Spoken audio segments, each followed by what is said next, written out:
you know, uharibifu au kuharibika kwa mtoto Mungu hatadai kwa baba.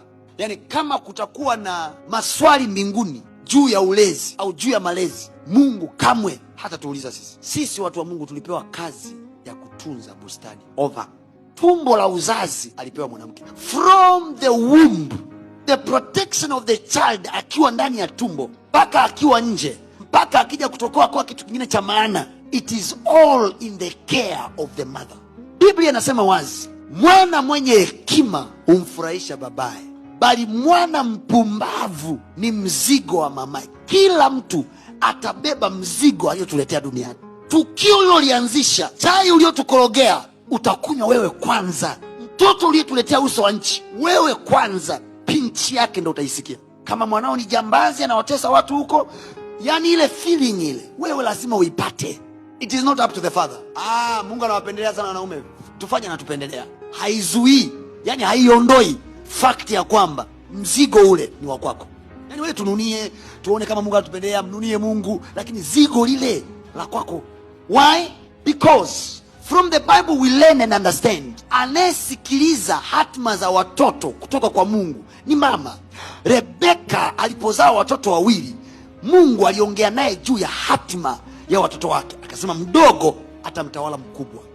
So it was up to Rebeka kulinda siku baraka inatolewa, ajue kabisa anayetakiwa kubarikiwa ni huyu, so that blessing may not go to the wrong person.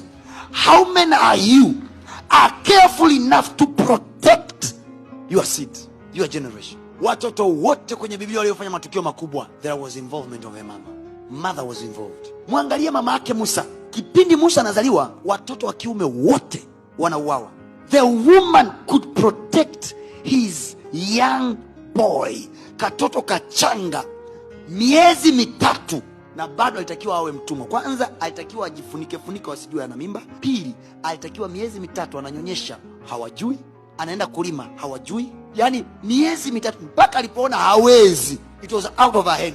Yet hakwenda kusema hivi, basi jamani mchukue na mimi nishinda kumtunza. No. She by faith, Biblia inasema kwa imani mama yake Musa alikitengeneza kisafina, akamweka mwanae, hajasema by faith baba yake.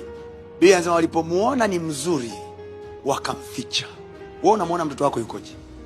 It will show on what you do to that little boy, little girl that God has given you. 75% ya maisha ya mtoto yuko na mama yake. Mtu wa Mungu, kuwa busy unavyoweza. Yani wewe kuwa busy unavyotaka, but make sure you take care your children. Pray for them, give for them, think about them. You see, inawezekana leo una watoto, pray even for their school that they're going to study. Think about them. Inawezekana una hata mchumba, basi wachagulie wanao baba mwenye akili.